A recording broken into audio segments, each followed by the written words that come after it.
audioescuelasabática.com y escuelasabática.cl. Lunes 25 de noviembre. Palabras de vida eterna. Escucha Juan capítulo 6, versos 61 al 68. Cuando Jesús preguntó a los discípulos si querían dejarlo, ¿cuál fue el significado de la respuesta de Pedro? Sabiendo Jesús en sí mismo que sus discípulos murmuraban de esto, les dijo: ¿Esto os ofende? Pues qué, si vierais al Hijo del Hombre subir a donde estaba primero. El Espíritu es el que da vida, la carne para nada aprovecha. Las palabras que yo os he hablado son espíritu y son vida. Pero hay algunos de vosotros que no creen, porque Jesús sabía desde el principio quiénes eran los que no creían y quién le había de entregar.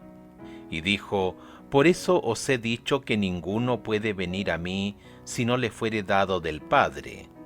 Desde entonces muchos de sus discípulos volvieron atrás y ya no andaban con él.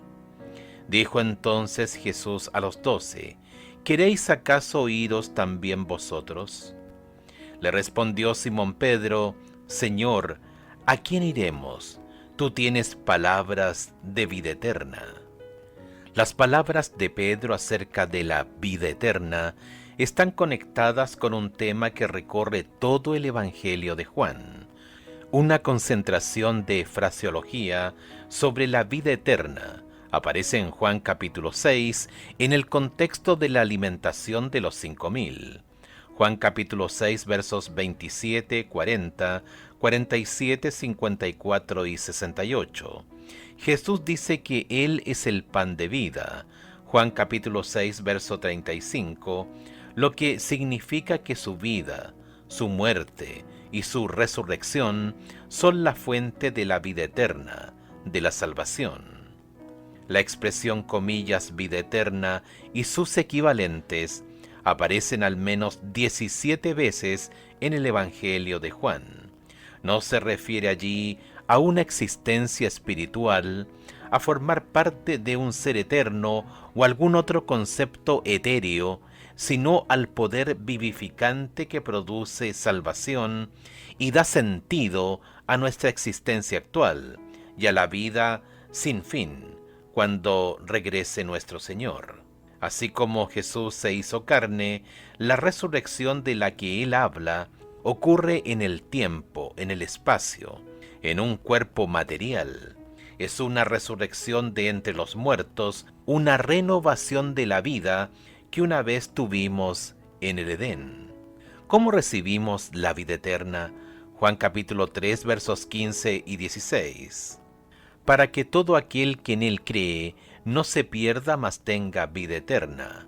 Porque de tal manera amó Dios al mundo, que ha dado a su Hijo unigénito, para que todo aquel que en Él cree no se pierda, mas tenga vida eterna.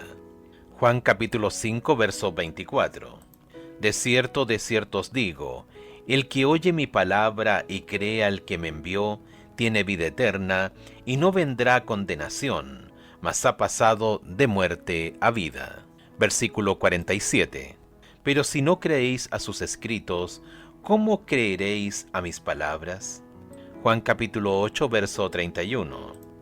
Dijo entonces Jesús a los judíos que habían creído en Él: si vosotros permaneciereis en mi palabra, seréis verdaderamente mis discípulos. Juan capítulo 12, verso 46. Yo, la luz, he venido al mundo para que todo aquel que cree en mí no permanezca en tinieblas. Juan capítulo 20, verso 31. Pero estas se han escrito para que creáis que Jesús es el Cristo, el Hijo de Dios, y para que creyendo tengáis vida en su nombre. Solo por la fe creemos que Jesucristo vino a vivir y a morir por nosotros. Recibimos esta fe como un don o regalo, pero debemos elegir conscientemente entregarnos a Jesús, arrepentirnos y reclamar su sangre para recibir el perdón y la limpieza del pecado. Cuando Jesús preguntó a Pedro si él también se iría, su respuesta fue: Señor, ¿a quién iríamos? Tú tienes palabras de vida eterna. Juan capítulo 6, verso 68.